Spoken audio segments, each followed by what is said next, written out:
چودھری کرامت سلطان سے بہت خوش تھا۔ اس نے مسکراتے ہوئے سلطان سے کہا، آج تم نے میرا دل جیت لیا ہے۔ تم نے تو میری آنکھ کے اشارے کی طرف بھی نہیں دیکھا اور اس پر حملہ کر دیا۔ تم واقعی دلیر جوان ہو۔ بس اب تم میرے ساتھ رہا کرو گے۔ میں پڑھنا بھی چاہتا ہوں۔ سلطان نے پھر وہی بات کی۔ دراصل سلطان کو یہ بات نظر آ گئی تھی کہ چودھری کرامت کے ساتھ رہنا آسان کام نہیں ہے۔ چودھری کرامت کی کن کن لوگوں کے ساتھ دشمنی ہے اور ایسی پنچایتوں میں جانے کب اور کس طرف سے لڑائی شروع ہو جائے کسی کو پتہ نہیں چلتا۔ اب سلطان کو سمجھ میں نہیں آ رہا تھا کہ چودھری کرامت اس سے ہی اپنے کیوں رکھنا چاہتا ہے۔ اس کے پاس پیسہ تھا اور اس کے تعلقات دور تک پھیلے ہوئے تھے۔ وہ اپنی حفاظت کے لیے پیشہ ور لوگ رکھ سکتا تھا۔ سارے راستے چودھری کرامت سلطان کی تعریف کرتا رہا۔ وہ اپنی تعریف سن کر پھول بھی رہا تھا اور ڈر بھی رہا تھا کہ یہ تعریف جانے اسے کس گڑھے میں لے جائے۔ لیکن ایک بات تھی کہ چودھری کرامت کے ساتھ جانا، اس کی مہنگی گاڑی میں بیٹھنا اور اس کا منظور نظر ہو جانا اس سے اچھا لگ رہا تھا۔ یہ بات بھی سلطان کے دماغ میں تھی کہ کالے کے گھر میں وہ خوبصورت لڑکی جس کے عشق میں وہ رات چلتے مبتلا ہو گیا تھا، اسے پانے کے لیے اس کا مضبوط ہونا بہت ضروری تھا۔ مسئلہ یہ بھی تھا کہ اس پر یہ بات بھی واضح نہیں تھی کہ وہ لڑکی کالے کی بہن ہی تھی کہ کچھ اور رشتہ تھا۔ اچانک سلطان کے ذہن میں خیال آیا کہ اس بات کی صحیح معلومات اس کے ابا جی دے سکتے تھے۔ ایک تو یہ کہ وہ لوگوں کے گھروں میں جا کر کام کرتے تھے اور ہر ایک کو جانتے تھے، اور سب سے اہم بات یہ کہ وہ رشتے بھی کراتے تھے۔ انہوں نے ایک ایک گھر کے بچے اپنی انگلیوں پر گنے ہوئے تھے۔ اس گاؤں میں رہنے والے اسلم کے 9 بچے تھے۔ سلطان کے ابا کو ان 9 بچوں کے نام ایسے یاد تھے جیسے انہوں نے اس کے ابا کے مشورے سے ان کے نام رکھے ہوں۔ ایک بات یہ تھی کہ سلطان اپنے ابا جی سے یہ کیسے پوچھے کہ کالے کی شادی ہوئی ہے، اس کی بہنیں کتنی ہیں۔ پھر بھی سلطان نے سوچ لیا تھا کہ وہ کسی نہ کسی طرح ابا جی سے پوچھے گا ضرور۔ اگر وہ کالے کی بہن ہو تو وہ اس عشق کو ایسے آگے بڑھائے گا جیسے پتنگ کو ڈور دے کر اونچا کیا جاتا ہے۔ سلطان کو یہ خوش فہمی بھی تھی کہ ہو سکتا ہے یہ عشق یک طرفہ نہ ہو سکتا ہے وہ بھی اسے دیکھ کر اس کے عشق میں مبتلا ہو گئی ہو۔ گاڑی گاؤں میں داخل ہوئی تو چودھری کرامت سلطان کو اپنی حویلی میں لے گیا۔ اس نے اپنے ملازم کو حکم دیا کہ وہ سلطان کو کھانا کھلائے بغیر نہ جانے دے۔ وہ بھی سینہ پھلا کر ایک طرف بیٹھ گیا۔ اس کے بعد جو کھانا آیا اسے دیکھ کر اس کی بھوک دو چند ہو گئی تھی۔ بکرے کا بھنا ہوا گوشت، اچار اور روٹیوں کے ساتھ سلاد بھی تھا۔ سلطان نے ایسے کھانا کھایا جیسے صدیوں سے بھوکا۔ وہ اجازت لے کر جانے لگا تو چودھری صاحب نے اپنے کمرے میں بلا لیا۔ چودھری کرامت کے ساتھ اس کے سارے بیٹے بھی براجمان تھے۔ تم نے تو آج کمال کر دیا بھائی، چودھری کرامت کے بڑے بیٹے الیاس نے خوش ہو کر کہا۔ ان کی عزت ہوگی تو ہماری عزت ہوگی۔ جو ان کی عزت نہیں کرے گا وہ پھر میرے ہاتھوں ذلیل ہی ہوگا، سلطان بولا۔ سلطان کی بات سن کر وہ خوش ہو گئے۔ چودھری کرامت نے کہا، شادی کے سارے انتظام تمہارے ہاتھ میں ہوں گے، تم ہی سب کچھ دیکھو گے۔ دیگوں سے لے کر کھانا تقسیم کرنے تک سب تمہارے اختیار میں ہوگا۔ سلطان پر اتنی بڑی ذمہ داری ڈال دی گئی تھی۔ اس نے بھی اس سے قبل ایسا کوئی کام نہیں کیا تھا۔ پہلی بار شادی کے سارے انتظامات اس کے سر پر ڈال دیے گئے تھے۔ اس کا دل چاہا کہ انکار کر دے، یہ سب اس سے نہیں ہو سکتا تھا، اسے کوئی تجربہ ہی نہیں تھا۔ پھر اس نے سوچا جب پگڑی سر پر رکھی جا رہی ہے تو پھر انکار کیوں کروں، جو ہوگا دیکھا جائے گا۔ سلطان نے اس بات میں سر ہلایا۔ آپ بے فکر ہو جائیں چودھری صاحب، آپ کو کوئی شکایت نہیں ہوگی۔ واہ، خوش کر دیا تم نے۔ چودھری صاحب اور بھی خوش ہو گئے۔ سلطان نے یہ بات سمجھ لی تھی کہ چودھری کرامت اپنی کہی ہوئی بات کے جواب میں انکار سننا پسند نہیں کرتا۔ اس نے اس فارمولے کو اپنے دامن سے باندھ دیا تھا۔ چودھری کرامت نے سلطان کو اپنے قریب بلایا اور مٹھی میں اس کے ہاتھ میں کچھ کھول دی اور کہا، یہ رکھو اور عیش کرو، اب تم جاؤ۔ اس نے باہر نکل کر دیکھا تو حیران ہی رہ گیا۔ اسے یقین نہیں آ رہا تھا کہ اس کے ہاتھ میں پورے 2000 روپے تھے۔ ایک ساتھ 2000 روپے سلطان نے اپنے ہاتھ میں پہلی بار دیکھے تھے۔ اس کے ابا جی نے تو کبھی اسے بجلی کا بل جمع کرانے کے لیے ایک ساتھ بہت سے پیسے نہیں دیے تھے، اور اب اس کی مٹھی میں 2000 روپے تھے۔ اسے یوں لگ رہا تھا جیسے وہ فضا میں اڑنے لگا ہے۔ سارے گاؤں کے لوگ اسے چھوٹے چھوٹے دکھائی دینے لگے ہیں۔ اس کی عجیب سی کیفیت ہو گئی تھی۔ سلطان نے 2000 روپے اپنی جیب میں رکھے تو لیے تھے، لیکن اب وہ یہ سوچنے لگا تھا کہ ان کو چھپا کر کہاں رکھے۔ اگر اس نے ان پیسوں کے بارے میں اپنے گھر والوں کو بتایا تو ایک پائی بھی اس کے ہاتھ نہیں لگے گی، بالخصوص ابا جی کے کان میں اگر ان پیسوں کی خبر چلی گئی تو وہ اس وقت تک سب کچھ بھول جائیں گے جب تک وہ اس سے 2,000 روپے نہیں لے لیں گے۔ وہ گھر کی طرف جا رہا تھا اور اس کی سمجھ میں نہیں آ رہا تھا کہ وہ ان پیسوں کو کہاں چھپا کر رکھے۔ اس نے سوچا ایک طریقہ ہے ان پیسوں کو ٹھکانے لگانے کا، اور وہ یہ کہ ان پیسوں سے شادی کے لیے نئے کپڑے اور جوتے خریدے۔ اس نے سوچا وہ اپنے دوست فیضو کا تو پتہ کرے، شاید وہ آ گیا ہو، خریداری کے لیے اس سے ساتھ لے جانا بہتر رہے گا۔ وہ فیضو کے دروازے پر پہنچ گیا۔ اس نے دروازے پر ہاتھ مارا تو اندر سے فیضو کی ماں کی آواز آئی، کون ہے؟ میں ہوں فیضو کا دوست سلطان، اس نے بتایا۔ تم پھر آ گئے؟ اندر سے پوچھا گیا تو سلطان کو حیرت ہوئی کہ وہ پہلے کب آیا تھا۔ میں تو ابھی آیا ہوں، سلطان نے وضاحت کی۔ دروازہ کھلا اور اس کی ماں نے سلطان کی طرف دیکھتے ہوئے کہا۔ آدھا گھنٹہ پہلے دروازہ بجا تو فیضو باہر گیا۔ واپس آ کر اس نے مجھے بتایا کہ سلطان آیا ہے اور وہ اس کے ساتھ جا رہا ہے۔ تم فیضو کو کہاں چھوڑ کر آئے ہو؟ سلطان کو حیرت ہوئی کہ فیضو کی ماں کیا کہہ رہی ہے، وہ تو پہلے آیا ہی نہیں تھا۔ میں دیکھتا ہوں کہ فیضو کہاں گیا ہے، ویسے میں ابھی آیا ہوں، مجھے لگتا ہے وہ کوئی بہانہ کر کے نکلا ہے، سلطان بولا۔ وہ تمہارا نام لے کر گیا ہے، تم کہہ رہے ہو کہ وہ تم نہیں تھے۔ سلطان پریشان ہو گیا۔ اس نے فیضو کی ماں سے جان چھڑانے کے لیے کہا، میں ابھی فیضو کو لے کر آیا۔ یہ کہتے ہی اس نے اس جگہ سے دوڑ لگا دی۔ اسے حیرت تھی کہ وہ اس کا نام لے کر کہاں گیا ہے۔ فیضو کے سارے ٹھکانوں سے وہ واقف تھا، سب سے بڑا ٹھکانہ اس کا وہ ہوتا تھا جہاں سلطان موجود ہوتا تھا، لیکن اس وقت وہ اس کے ساتھ نہیں تھا۔ سوچتے سوچتے اس کا خیال شادی کے گھر کی طرف چلا گیا۔ گاؤں میں ایک طرف بہت بڑا شادی گھر بنا ہوا تھا۔ وہ کوئی بہت بڑی عمارت نہیں تھی جہاں شادی کے لیے بکنگ ہوتی تھی، بلکہ وہ ایک کھلا میدان تھا جس کے چاروں طرف درخت اور پودے لگے ہوئے تھے۔ عین درمیان میں ایک چبوترا سا بنا تھا، ارد گرد کھڑے چاروں ستونوں پر چھت تھی۔ اس جگہ دولہا کو بٹھایا جاتا تھا۔ سلطان وہاں پہنچا تو اسے فیضو اس جگہ بیٹھا نظر آ گیا جہاں دولہا بیٹھتا تھا۔ سلطان اس کے پاس چلا گیا اور بولا، تم یہاں کیا کر رہے ہو؟ مجھے تنہا رہنے دو، میں تنہا رہنا چاہتا ہوں۔ فیضو نے پہلے اس کی طرف دیکھا اور پھر ہاتھ اٹھا کر کہا، تم تنہا کیوں رہنا چاہتے ہو؟ بات کیا ہے؟ سلطان اس کے پاس بیٹھ گیا۔ فیضو اس کا ہم عمر تھا لیکن سلطان جیسا جوان نہیں تھا۔ وہ جسمانی طور پر لاغر سا تھا لیکن اس کے جسم میں پھرتیلا پن تھا۔ وہ اچھا خاصا کھاتا تھا لیکن اس کے جسم پر کھانے پینے کا کوئی اثر نہیں ہوتا تھا۔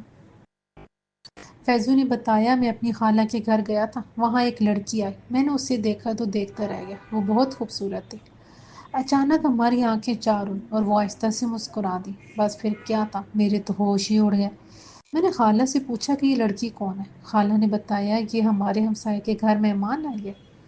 میں اس کا انتظار ہی کرتا رہا لیکن پھر وہ مجھے نظر نہیں آئی اور میں اس سے آس میں یہاں بیٹھا ہوں کہ شاید وہ کہیں سے نمودار ہو جائے۔ تم عجیب آدمی ہو، پتہ نہیں وہ کہاں رہتی ہے اور تم اس کا انتظار یہاں کر رہے ہو۔ یہ تو بالکل ایسی ہی بات ہوئی کہ بارش ہو رہی ہے پہاڑوں پر اور چھتری تم یہاں نکال کے بیٹھے ہو۔ سلطان پرجوش انداز میں بولا، پھر مجھے کیا کرنا چاہیے؟ اس نے متحیر ہو کر پوچھا۔ وہ ایک خواب تھا، بھول جاؤ، تمہارے لیے لڑکیوں کی کمی نہیں ہے، تم جوان ہو، پرکشش ہو اور خوبصورتی میں تمہاری ایک الگ پہچان ہے۔ سلطان نے اسے مکھن لگایا، اپنی تعریف سن کر وہ خوشی سے پھیلنے لگا۔ سلطان نے ساتھیوں سے پوچھا، تم کالے کو جانتے ہو؟ بہت اچھی طرح، وہ بھی کوئی نہ جاننے والی چیز ہے، سیاہ کالا ہے؟ وہ مسکرایا۔ سلطان نے اس اختصار سے بتایا کہ جب اس کے گھر اس کی ماں کی دوا دینے گیا تو اندر سے ایک انتہائی خوبصورت لڑکی نکلی تھی۔ اس لڑکی نے اس کا چین لوٹ لیا ہے، اب اسے قرار نہیں آ رہا اور وہ جاننا چاہتا ہے کہ وہ لڑکی کالے کی کون ہے۔ فیضو اس کی بات سنتا رہا، پھر بولا، کالے کی بہنیں میں نے دیکھی ہوئی ہیں، وہ ایسی خوبصورت نہیں ہے جیسی تم بتا رہے ہو۔ کالے کی شادی بھی ہوئی ہے، اس کی بیوی کو میں نے آج تک نہیں دیکھا ہے۔ فیضو بھی سوچ میں پڑ گیا۔ کسی طرح پتہ چلا وہ کون ہے، میں اس سے ملنا چاہتا ہوں۔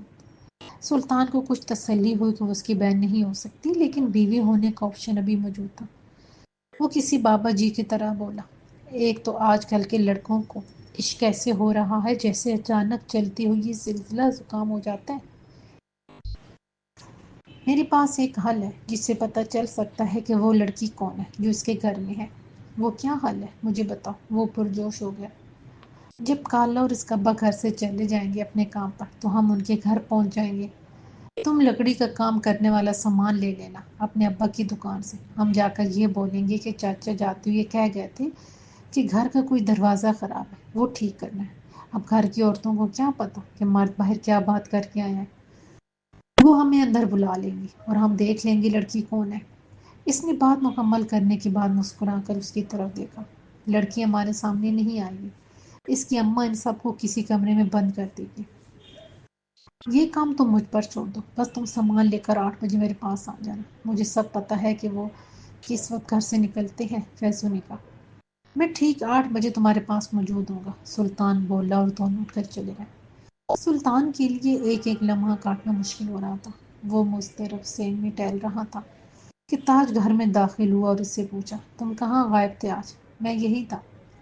یہاں کہاں تھے؟ جب میں پہلے گھر آیا تھا تو تم نہیں تھے، کہاں آوارہ گردی ہو رہی ہے؟ ابا نے کسی تھانے دار کی طرح پوچھا۔ مجھے چودھری صاحب نے بلایا تھا، سلطان کو بتانے کا موقع مل گیا۔ انہوں نے کیوں بلایا تھا؟ آپ ہی نے ان سے کہا تھا کہ وہ مجھے کسی کام پر رکھ لیں، سلطان نے بتایا۔ پھر انہوں نے کسی کام پر رکھا تم کو؟ تاج نے ایک دم سے پوچھا۔ مجھے انہوں نے منشی رکھ لیا ہے، اپنا پرسنل منشی، میں ان کے خرچوں کا حساب کتاب کیا کروں گا، جب چاہیں گے وہ مجھے بلا لیں گے، سلطان نے بتایا تو تاج ایسے خوش ہوا جیسے اس کا بیٹا بہت بڑا سرکاری افسر لگ گیا ہو۔ دیکھا، میں نے ایک بار چودھری کرامہ سے کہا تھا اور اس نے تمہیں منشی رکھ لیا۔ میری اتنی عزت کرتا ہے کہ جب میں اس کے سر کے بال کاٹ رہا ہوتا ہوں وہ سر جھکائے بیٹھا رہتا ہے، سر نہیں اٹھاتا۔ میں خود اس کا سر دائیں بائیں گھماتا ہوں لیکن وہ میرا ہاتھ بھی نہیں روکتا، تاج نے نظام سے بتایا۔ اور سلطان کو اپنے ابا کی یہ منطق سمجھ میں نہیں آئی کہ ایسی صورتحال میں تو ہر بڑے سے بڑا آدمی سر جھکائے برائے جمان ہوتا ہے۔ پھر بھی سلطان نے تاج کی ہاں میں ہاں ملائی۔ بات تو آپ نے ٹھیک کہی ہے، وہ واقعی آپ کی بہت عزت کرتا ہے۔ تاج نے اسے نصیحت کی، تم دل لگا کے چودھری کرامت کے ساتھ جڑے رہنا، تمہاری زندگی بن جائے گی۔ تمہارے باقی بھائیوں کو میں نے کسی نہ کسی کام سے لگا دیا، مگر تم پڑھے لکھے ہو اس لیے چودھری کرامت کے ساتھ ہی کام کرنا۔ میں ان کے ساتھ ہی رہوں گا۔ ایک بات اور ہے، چودھری صاحب کی حویلی کا ایک دروازہ کچھ خراب تھا تو انہوں نے مجھے کہا تھا کہ میں ٹھیک کر دوں۔ سلطان نے بہانے سے اوزار لینا چاہے۔ تم ٹھیک کرو گے؟ تمہیں ٹھیک کرنا آتا ہے؟ میں خود چلا جاؤں گا، تاج نے منہ بنایا۔ آپ مت جانا، میں کر دوں گا، تھوڑا سا کام ہے، بس دکان سے سامان لے لوں گا، سلطان جلدی سے بولا۔ تاج نے دکان سے سامان لینے کی اجازت دے دی۔ یوں یہ مسئلہ حل ہو گیا۔ تاج چلا گیا تھا، سلطان نے اچانک اپنی جیب میں ہاتھ ڈالا تو 2000 روپے برآمد ہوئے۔ وہ ان پیسوں کو بھول ہی گیا تھا۔ اس نے دائیں بائیں دیکھ کر پیسے فوراً جیب میں ڈال لیے اور کمرے میں جا کر سوچنے لگا، اس رقم کو کہاں رکھیں؟ کوئی مناسب جگہ دکھائی نہ دی تو اس نے رقم اپنی جیب میں ہی رکھنے کا فیصلہ کر لیا۔ فی الحال اس کی جیب ہی محفوظ جگہ تھی۔ جیسے تیسے رات گزر گئی اور وہ منہ اندھیرے ایسے جا کر بیٹھ گیا جیسے اس نے مرغ سے شرط لگائی ہو۔ بڑی مشکل سے دن کی روشنی پھیلی۔ اس نے ناشتہ کیا، پھر سیدھا دکان پر چلا گیا، وہاں سے کچھ سامان لیا اور فیضو کی طرف دوڑ لگا دی۔ فیضو اس کے انتظار میں کھڑا تھا۔ وہ دونوں کالے کے گھر کی طرف چلے گئے۔ اس کی گلی میں پہنچ کر سلطان نے اپنی تسلی کے لیے فیضو سے پوچھا، اس وقت کالا اور اس کا ابا گھر پر نہیں ہوں گے؟ وہ جا چکے ہیں، کالے کو میں نے خود جاتے ہوئے دیکھا ہے، تم بالکل فکر نہیں کرو، فیضو نے تسلی دی اور دروازے پر ہاتھ مار کر ایک طرف کھڑا ہو گیا۔ تھوڑی دیر کے بعد دروازہ کھلا تو کالے کی امی کا چہرہ نمودار ہوا۔ کیا بات ہے فیضو؟ کالے کی امی نے اس کی طرف دیکھ کر سوال کیا۔ چاچا گھر میں ہے؟ فیضو نے پوچھا۔ وہ کام پر چلے گئے ہیں۔ کیا بات ہے، خیر تو ہے؟ کالے کی امی نے متفکر لہجے میں دریافت کیا۔ ایسی کوئی بات نہیں ہے، دراصل چاچا نے جاتے ہوئے مجھے کہا تھا کہ کوئی دروازہ ٹھیک کروانا ہے اور میں سلطان کو لے کر گھر چلا جاؤں، فیضو پر اعتماد لہجے میں بولا۔ کالے کی امی نے سلطان کی طرف دیکھا اور متحیر لہجے میں فیضو سے کہا، گھر کا کوئی دروازہ خراب ہے، یہ کہا تھا تیرے چاچا نے؟ جی ہاں، یہی کہا تھا، فیضو نے مسکراہٹ چہرے پر پھیلائی۔ کالے کی امی اندر چلی گئی، تھوڑی دیر کے بعد واپس آئی اور دونوں کو اندر آنے کو کہا۔ وہ اندر چلے گئے۔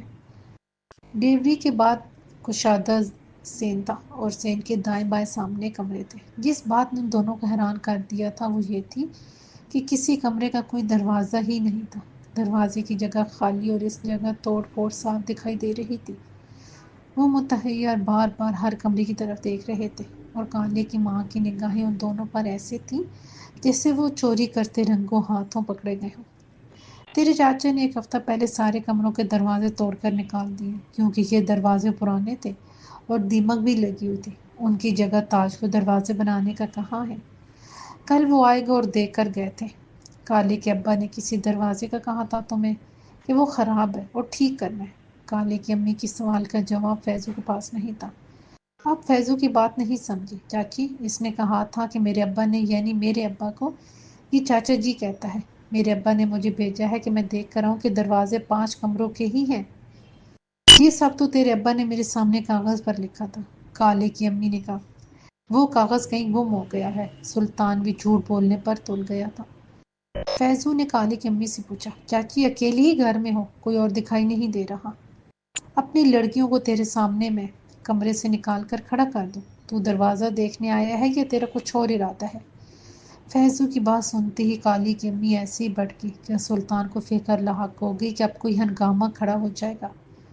چاچی اس کا مطلب یہ نہیں تھا، یہ کہنا چاہتا تھا کہ گھر میں بڑی خاموشی ہے، باقی گھر والے کہیں گئے ہوئے ہیں کیا؟ سلطان نے بات سنبھالنے کی کوشش کی۔ اس نے متلاشی نگاہوں سے دائیں بائیں دیکھا، اسے وہ چہرہ دکھائی نہیں دیا۔ ان کا گھر آنا کسی طرح سے بھی فائدہ مند ثابت نہیں ہوا تھا۔ اتنا انتظار بھی کیا اور پھر بھی اس کا دیدار نہیں ہوا تھا۔ وہ کئی دن تک اداس اور چپ چپ رہا۔ فیضو نے بہت کوشش کی کہ وہ اس سے ہنسائے، لیکن وہ اس لڑکی کے عشق میں افسردہ ہو گیا تھا۔ چودھری کرامت کی بیٹی کی شادی بھی سر پر آ گئی۔ سلطان اس کے انتظامات میں بھی مصروف رہنے لگا تھا۔ اس کے ساتھ فیضو بھی ہوتا تھا۔ دن رات حویلی اور ڈیرے پر گزرنے لگے تھے۔ کئی اہم کاموں کے لیے چودھری کرامت اسے ساتھ لے جاتا تھا۔ پھر وہ دن بھی آ گیا جب چودھری کرامت کے بیٹے کی بارات شان سے لڑکی والوں کی طرف خوب بھاجوں کے ساتھ گئی اور دلہن بھی آ کر گاؤں لے آئے۔ ولیمے کے دن ابھی برتن سمیٹے جا رہے تھے کہ سلطان کو ایک بچے نے اطلاع دی کہ ٹینٹ کی دوسری طرف سے اسے کوئی بلا رہا ہے۔ وہ جو ہی اس کی طرف گیا، اچانک کسی نے بوری اس کے اوپر ڈالی اور اسے ایک طرف لے کر بھاگ کھڑے ہوئے۔ پھر اچانک اس کے سر پر کوئی چیز زور سے لگی اور وہ بے ہوش ہو گیا۔ دعوت ولیمہ ختم ہو گئی تھی۔ چودھری کرامت کی متلاشی نظریں بار بار دائیں بائیں گھوم رہی تھیں۔ جب چودھری کرامت کو سلطان دکھائی نہیں دیا تو اس نے اپنے ملازم سے پوچھا، سلطان کہیں نظر نہیں آ رہا ہے کیا؟ وہ اپنے گھر چلا گیا؟ چودھری صاحب مجھے اس بات کا پتہ نہیں ہے کہ وہ گھر چلا گیا یا کہیں ادھر ادھر بیٹھا ہے، ملازم نے جواب دیا۔ اس کے گھر جاؤ اور اسے میرے پاس لے کر آؤ۔ چودھری کرامت کا حکم سن کر ملازم بھاگتا ہوا اس کے گھر پہنچ گیا۔ سلطان اپنے گھر میں نہیں تھا۔ ملازم نے سے ارد گرد تلاش کی اور واپس چودھری کرامت کے پاس جا کر بولا، چودھری صاحب اس کا کہیں پتہ نہیں چلا، وہ کہاں چلا گیا ہے کہ اس کا کہیں پتہ نہیں چلا۔ اس کے دوست فیضو کو ڈھونڈو اور اس سے پوچھو کہ وہ کہاں ہے، بلکہ وہ اس کے ساتھ ہی ہوگا۔ چودھری کرامت کو تشویش ہونے لگی۔ ملازم بھاگتا ہوا فیضو کو تلاش کرنے گیا۔ وہ اسے اسی میدان میں مل گیا۔ سلطان کہاں ہے؟ مجھے نہیں پتا وہ کہاں ہے، فیضو نے جواب دیا اور آنکھیں بند کر لی۔ ملازم اس کا چہرہ دیکھتا رہا اور اس کے بعد وہ ہر اس جگہ گیا جہاں وہ اس کی تلاش میں جا سکتا تھا۔ ملازم چودھری کرامت کے پاس پہنچا اور بتایا کہ اس نے سلطان کو ہر جگہ تلاش کر لی، کہیں اس کا پتہ نہیں چلا۔ چودھری کرامت سوچ میں پڑ گیا کہ سلطان اچانک کہاں چلا گیا۔ اب اسے تشویش ہو رہی تھی اور فکر بھی کہ ایک بہادر لڑکا اس سے ملا تھا، وہ بھی چلا گیا۔ چودھری کرامت نے اب یہ سوچنا شروع کر دیا کہ اس گاؤں میں اور کون سلطان جیسا بہادر اور نڈر نوجوان ہے۔ بڑے لوگ چھوٹوں کو استعمال کرنا جانتے ہیں، ان کے لیے فکر کرنا شاید ان کی فطرت میں نہیں ہوتا۔ سلطان کی آواز بیدار ہوئی تو اس نے آنکھیں کھول کر دیکھنے کی کوشش کی، لیکن اسے کچھ دکھائی نہیں دے رہا تھا۔ کمبختوں میرے سر پر مار مار کر مجھے اندھا کر دیا ہے کیا؟ تم اندھے نہیں ہوئے، ایک نے کہا۔ بجلی بند ہے؟ سلطان نے پوچھا۔ بجلی آ رہی ہے، اسی نے جواب دیا۔ پھر مجھے دکھائی کیوں نہیں دے رہا ہے؟ سلطان نے پھر سوال کیا۔ فکر نہیں کرو، ابھی نظر آ جائے گا تمہیں، اس بار دوسرے نے جواب دیا۔ اب سلطان کو کیا معلوم تھا کہ اغوا کرنے والوں نے اس کے سر پر سودا صرف لانے والا تھیلا ڈالا ہوا تھا۔ سلطان کو اس وجہ سے کچھ دکھائی نہیں دے رہا تھا۔ اچانک کمرے کا دروازہ کھلا اور جوشیلا اندر آیا۔ اس کے چہرے سے تھیلا اتارو، جوشیلے نے ایک آدمی کو حکم دیا۔ ایک آدمی اٹھا اور اس نے تھیلا اوپر سے کھینچ لیا۔ سلطان کو سب دکھائی دینے لگا۔ اپنے سامنے جوشیلے کو دیکھ کر اس نے پوچھا، تم یہاں کیا کر رہے ہو؟ تم جانتے نہیں ہو تمہیں یہاں اغوا کر کے لانے والا میں ہوں؟ میں نے گڈو بائی کو چھوڑ دیا ہے، جوشیلے نے جوشیلے انداز میں بتایا۔ اسے کہاں چھوڑ کر آئے ہو؟ کہیں دوسرے شہر گیا ہے وہ؟ سلطان نے پوچھا۔ جوشیلے نے اس کی بات سن کر تن ملا کر اپنے جسم کو جھٹکا دیا اور غصے سے بولا، اب میں نے اپنا گینگ الگ بنا لیا ہے، میں ان کا باس ہوں اور تمہیں میں نے اغوا کرایا ہے، تم سے حساب لینا ہے۔ تم نے مجھ سے کیا حساب لینا ہے؟ میں نے کون سا آلو ادھار لیے تھے؟ سلطان نے کہا۔ سلطان کی بات سن کر وہ غصے سے بولا، میں تمہاری جان لینے والا ہوں اور تمہیں مذاق سوچ رہا ہے؟ اس کے بعد اس نے اینٹ اٹھائی اور سلطان کو دے ماری۔ وہ اینٹ جو شیلے نے ماری تھی، اس لیے اینٹ نے سلطان کو چھوا بھی نہیں اور سیدھی دیوار پر جا لگی۔ سلطان اطمینان سے کھڑا تھا، اسے اب اس کے نشانے کے خطا جانے کا پکا یقین ہو گیا تھا۔ ویسے بھی کچھ دیر میں سلطان نے اپنے ہاتھ آزاد کر لیے تھے اور ایسے ہی پیچھے رکھے تھے۔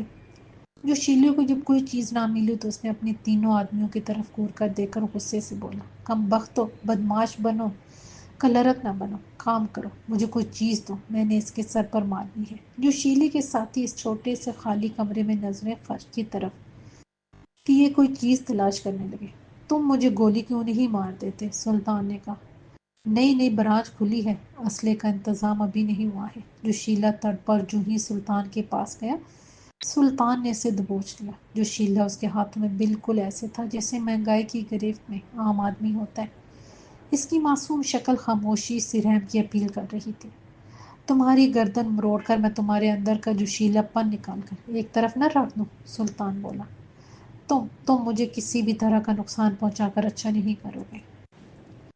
جوشیلا پھر بھی اپنی اکڑ دکھانے کی کوشش کر رہا تھا۔ اس نے جوشیلے کو ایک طرف دھکا دی اور کہا، میرا مشورہ مانو، جس کام میں تم پڑ رہے ہو اس سے دور رہو، تم بدمعاشی سے دور رہو، کسی کا کچھ نہیں جائے گا مگر تمہارا کچھ نہیں رہے گا۔ سلطان کہہ کر وہاں سے چلا گیا۔ اس کے جانے کے بعد جوشیلے نے اپنے کالر ٹھیک کیے، دائیں بائیں دیکھا اور گردن ہلاتے ہوئے بولا، تیرا علاج ہے میرے پاس۔ میرے پاس گڈو بھائی سے بھی بڑا بدمعاش ہے، تیرا علاج اسی سے کراؤں گا۔ سلطان باہر نکلا تو وہ ایک کوٹھی تھی، اس جگہ سے آگے گیا اور جو ہی سڑک پر پہنچا تو تیز رفتار کار نے عین اس وقت بریک لگائی جب سلطان اس کی کار کی زرد میں آنے ہی والا تھا۔ اگر کار نہ رکتی تو سلطان اڑتا ہوا دور جا گرتا اور اس کی ہڈی پسلی ایک ہو جاتی۔ وہ اس حادثے سے بچ گیا، لیکن اندر سے جب گڈو بھائی اور اس کے آدمی باہر نکلے تو وہ ان کی گرفت سے نہ بچ سکا۔ انہوں نے سلطان کو زبردستی اٹھایا اور کار میں ڈال کر لے گئے۔ سلطان کے ساتھ بالکل ایسا ہوا تھا جیسے آسمان سے گر کر کھجور میں اٹکنے والے کے ساتھ ہوتا ہے۔ سلطان کے گم ہو جانے سے جو تشویش چودھری کرامت کو ہو رہی تھی، اس کا اندازہ صرف اسی کو تھا۔ اس کی وجہ یہ تھی کہ سلطان کے آنے سے اس کی کئی فکریں دور ہو گئی تھیں۔ اس سے زیادہ شک یہی تھا کہ وہ بھاگ گیا۔ اس کا مطلب یہ تھا کہ سلطان اس کے ساتھ رہنا نہیں چاہتا تھا۔ چودھری کرامت نے اپنے ملازم کو حکم دیا کہ وہ تھانے دار کو فون کر کے حویلی میں بلائے۔ ملازم نے بھی فون ہی کیا تھا کہ حویلی کے باہر ایک گاڑی رکی۔ گاڑی کے اندر سے ایک 60 سالہ شخص باہر نکلا۔ اس نے سفید کرتا اور دھوتی کے ساتھ سرخ رنگ کی واسکٹ پہنی تھی اور کندھے پر چادر، جبکہ سر پر اٹھے ہوئے شملے کی پگڑی تھی۔ اس کی مونچھیں اچھی طرح تراشی ہوئی تھیں۔ اس کے ساتھ دو نوجوان باہر نکلے۔ دونوں نے بوسکی کی شلوار قمیض زیب تن کی تھی اور دونوں کی بڑی بڑی مونچھیں تھیں۔ چوتھا ان کا ڈرائیور تھا۔ اس نے بھاگ کر حویلی کے گیٹ کے پاس کھڑے ایک ملازم سے پوچھا، چودھری صاحب موجود ہیں؟ جی اندر موجود ہیں۔ اس نے چاروں کا جائزہ لیا۔ انہیں بتائیں ساتھ والے گاؤں نتھا پور سے چودھری رفیق صاحب آئے ہیں۔ چودھری کرامت نے ان کے بارے میں سنا تو پہلے وہ یہ سوچتا رہا کہ چودھری رفیق کون ہے۔ نتھا پور میں اس کی کوئی ایسی دوستی اور تعلق نہیں ہے کہ وہاں سے کوئی ایسے آ سکے، اور پھر اس نے ان کو اندر بلا لیا۔ چودھری رفیق اپنے بیٹوں اور ملازم کے ساتھ اندر گیا اور چودھری کرامت سے پرتپاک انداز میں ملا۔ چودھری کرامت صاحب، ہم جس مقصد کے لیے آئے ہیں میں وہ بیان کرنا چاہتا ہوں۔ ادھر ادھر کی باتوں کے بعد چودھری رفیق اپنے اصل مقصد کی طرف آیا۔ جی بالکل۔ چودھری کرامت اما تن گوش ہو گیا۔ چودھری رفیق نے خود کچھ کہنے کی بجائے اپنے ملازم دتا کی طرف دیکھا تو وہ کھڑا ہو گیا اور بولنے لگا، چودھری رفیق صاحب نتھا پور گاؤں کی باحثیت شخصیت ہیں۔ ان کی زمینیں اور بہت جائیدادیں ہیں۔ تھانے کچہری میں ان کی واقفیت بہت زیادہ ہے۔ یہ الیکشن نہیں لڑتے، لیکن الیکشن لڑنے والوں کو ووٹ لے کر دیتے ہیں۔ ان کی مدد سے ہمارے علاقے میں الیکشن ہارا بھی جاتا ہے اور جیتا بھی جاتا ہے۔ دتا بول رہا تھا اور چودھری رفیق کا سینہ چوڑا ہوا جا رہا تھا۔ چودھری رفیق بولا، دراصل میں نے چند دن پہلے ایک جگہ آپ کو آپ کی بیٹی کے ساتھ دیکھا تھا۔ آپ کے بارے میں مجھے پتا چلا کہ آپ بھی ہماری طرح صاحب حیثیت اور عزت دار ہیں۔ میری ایک اکلوتی بھتیجی ہے۔ اس کی ماں باپ فوت ہو چکے ہیں۔ میں نے اسے پالا ہے۔ میرے دونوں بیٹوں سے بہت چھوٹی ہے۔ ان کی شادیاں بہت پہلے ہو چکی ہیں۔ ویسے بھی یہ دونوں اسے اپنی سگی بہن سمجھتے ہیں۔ ہماری خواہش ہے کہ ہماری اس بھتیجی کی شادی آپ کی بیٹی کے ساتھ ہو جائے۔ ہم اسی سلسلے میں حاضر ہوئے ہیں۔ جو زمین جائیداد اس کی ہے وہ شادی کے بعد ہم اسے دے دیں گے۔ چودھری رفیق کی بات سن کر چودھری کرامت تذبذب کا شکار ہو گیا کہ اتنی زمین جائیداد کی اکلوتی مالکن کا رشتہ آیا ہے، لیکن اب تو اس کا کوئی بیٹا کنوارا نہیں تھا۔ آپ کی بڑی مہربانی کہ آپ نے ہمیں اس قابل جانا، لیکن کیا آگے انکار مت کیجیے گا۔ ہم بڑی آس اور امید کے ساتھ آئے ہیں۔ ہم جیسا اپنی اس بیٹی کے لیے گھرانہ چاہتے تھے ویسا ہمیں ملا ہے، چودھری رفیق نے فوراً کہا۔ چودھری کرامت کی آنکھوں کے سامنے اس لڑکی کی جائیداد بھی گھوم رہی تھی اور اس بات کا تاسف بھی تھا کہ یہ رشتہ پہلے کیوں نہیں آ گیا۔ اب وہ اس لڑکی کو اپنی بہو بنا کر کیسے حویلی میں لے کر آئے۔ بات دراصل یہ ہے کہ آپ کا بیٹا نظر نہیں آ رہا، کہیں گیا ہوا ہے کیا؟ چودھری رفیق نے اس کی بات کاٹ کر دائیں بائیں متلاشی نگاہوں سے دیکھا۔ چودھری کرامت نے اپنے سارے بیٹے بلا لیے۔ چودھری رفیق ان سے ملا، پھر بولا، وہ بیٹا آپ کا کہاں ہے جو آپ کے ساتھ ہم نے دیکھا تھا؟ اور میں نے کسی سے پوچھا تھا تو اس نے بتایا تھا کہ آپ کے اس بیٹے کا نام سلطان ہے۔ سلطان کا نام سن کر چودھری کرامت کے ساتھ ساتھ اس کی بیٹی بھی چونکی۔ اس سے پہلے کہ اس کا بڑا بیٹا منہ کھول کر حقیقت منکشف کرتا، چودھری کرامت نے ہاتھ کے اشارے سے اسے روک دیا۔ وہ شہر گیا ہوا ہے، ایک دو دن میں آ جائے گا۔ اچھا بھائی، ہمیں وہ بہت پسند آیا ہے۔ اگر آپ ہماری بیٹی کو ایک نظر دیکھ لیں اور بات آگے بڑھے تو بہت خوشی ہوگی۔ ہماری بیٹی کی جو دور تک پھیلی زمین جائیداد ہے وہ ہم اس کے سپرد کر کے پرسکون ہو جائیں گے۔ چودھری رفیق نے کہتے ہوئے اپنی ٹانگ دوسری ٹانگ پر ایسے جمائی جیسے وہ ابھی اپنی ذمہ داری سے سبک دوش ہو گیا ہو۔ چودھری کرامت اس موقع کو ہاتھ سے جانے نہیں دینا چاہتا تھا۔ اس کے دماغ نے اسی جگہ بیٹھے بیٹھے بہت کچھ سوچ لیا تھا۔ اس نے ان لوگوں کی خوب خدمت کی اور انہیں یقین دلایا کہ وہ جلد ہی ان کے گاؤں آئیں گے۔ دونوں چودھری ایک دوسرے سے گرم جوشی سے ملے اور چودھری رفیق اس جگہ سے رخصت ہو گیا۔ چودھری رفیق کے جاتے ہی چودھری کرامت کے بڑے بیٹے نے پوچھا، ابا جی، سلطان تمہارا بھائی نہیں ہے؟ آپ نے انہیں بتایا کیوں نہیں؟ پتر جی، وہ ہمارا پتر نہیں ہے، لیکن یہ دیکھو وہ لڑکی اپنے کندھوں پر کتنی جائیداد اور بینک بیلنس اٹھائے کھڑی ہے۔ اس کی شادی ہم سلطان سے کرائیں گے، بالکل ایسے جیسے وہ میرا ہی پتر ہو، اور وہ ساری کی ساری جائیداد ہم ایسے اپنی جھولی میں بھر لیں گے کہ سلطان اور اس کی بیوی کو پتہ بھی نہیں چلے گا۔ یہ کیسے ہوگا ابا جی؟ تیرے ابے کو سب کچھ کرنا آتا ہے، تم دیکھنا کیسے ہوتا ہے۔ چودھری کرامت یہ کہہ کر معنی خیز انداز میں ہنسا۔ چودھری کرامت اگر اس بات پر خوش تھا کہ چودھری رفیق کی لا علمی میں وہ سلطان کو اپنا بیٹا ظاہر کر کے اس کی بھتیجی کو بیاہ کر گھر لے آئیں گے اور پھر اس کی جائیداد اپنی جھولی میں ڈال لیں گے، تو چودھری رفیق بھی کم ہوشیار اور چلاک نہیں تھا۔ چودھری رفیق نے پوری معلومات کے بعد اس حویلی کا رخ کیا تھا۔ وہ تو اپنی بھتیجی کو گھر سے رخصت کرنا چاہتا تھا۔ شادی کے بعد وہ یہ چال چلتا کہ چودھری کرامت نے اس کے ساتھ دھوکہ کیا ہے اور سلطان کو اپنا پتر ظاہر کر کے اس کی بھتیجی سے شادی کرا دی تاکہ اس کی جائیداد ہتھیا سکے۔ اس لڑائی اور الجھن میں چودھری رفیق اپنی بھتیجی کو نمک برابر حصہ دے کر اور سب کچھ سمیٹ کر ہمیشہ کے لیے رخصت کر دیتا۔ چودھری کرامت اس وقت تاج کے گھر میں اس کے سامنے براجمان اپنی مونچھوں کو تاؤ دے رہا تھا۔ اس نے پہلے تو غیر محسوس انداز میں تاج سے معلوم کر لیا کہ سلطان گھر میں نہیں ہے، پھر کہا کہ سلطان کو میں نے شہر بھیجا ہے، ایک دو دن میں آ جائے گا، اب میرے سارے کام وہی کرے گا۔ آپ اسے شہر بھیجیں یا لندن، میں نے اسے آپ کے حوالے کر دیا ہے۔ تاج پرسکون ہو گیا۔ ایک بات اور یاد رکھنا، اس کی شادی بھی میں ہی کروں گا، چودھری کرامت نے کہا اور اجازت لے کر چلا گیا۔ گاڑی میں بیٹھ کر اس نے اپنے بیٹے سے کہا، سلطان کہاں چلا گیا؟ ابا جی، میری بات مانیں، دفع کریں سلطان کو۔ ہمارے پاس زمین جائیداد کی کمی نہیں ہے جو ہم ایک کمی کمین کے پتر کی وہاں شادی کریں اور اس لڑکی کے حصے میں آنے والی جائیداد پر قبضہ کر لیں۔ ٹاٹ جی، پیسہ زمین جائیداد جتنی بھی ہو کم ہوتی ہے، کچھ بھی ہو جائے میں اپنی طرف آتی ہوئی اس جائیداد کو حاصل کر کے ہی رہوں گا۔ آئندہ مجھے ایسا مشورہ دینے کی کوشش نہ کرنا، چودھری کرامت نے کہا۔ ابا جی، آپ اس لڑکی سے میری شادی کرا دیں۔ اپنے باپ کی لالچ کا فائدہ اٹھاتے ہوئے اس کے بیٹے نے اپنی بات کر دی۔ اگر اس نے سلطان کو دیکھا نہ ہوتا، ایسے میرا بیٹا نہ سمجھا ہوتا تو میں ایسا ہی کر گزرتا، لیکن اب ممکن نہیں ہے، چودھری کرامت بولا۔ میں اتنی دولت اور جائیداد ہاتھ سے بالکل نہیں جانے دوں گا، اس کے لیے مجھے بے شک چودھری رفیق کی جان ہی کیوں نہ لینی پڑے۔ چودھری کرامت کے خطرناک ارادے دیکھ کر اس کا بیٹا بھی چپ ہو گیا۔ چودھری کرامت کی سمجھ میں نہیں آ رہا تھا کہ وہ کیا کرے اور سلطان کو کہاں تلاش کرے۔ اس نے سلطان کی تلاش پر اپنے آدمی معمور کر دیے تھے۔ وہ 24 گھنٹے تک سلطان کو ہر اس جگہ تلاش کرتے رہے جہاں تک وہ جا سکتے تھے یا ان کی سوچ دوڑ سکتی تھی، لیکن سلطان انہیں نہیں ملا۔ جب مزید کئی گھنٹے گزر گئے تو چودھری کرامت نے سوچا جب تک سلطان کی تلاش جاری ہے، اس دوران وہ جا کر اگر رشتہ پکا کرے تو چودھری رفیق پابند ہو جائے گا۔ چودھری کرامت نے اسی وقت چودھری رفیق سے رابطہ کیا اور اپنے آنے کی اطلاع کر دی۔ جن لوگوں کو لے کر جانا تھا اس میں ان کی دوسری بیوی اور بیٹا فرید شامل تھا۔ چودھری کرامت نے انہیں منع کر دیا تھا کہ وہ کسی کو کچھ نہیں بتائیں گے کہ وہ کہاں جا رہے ہیں۔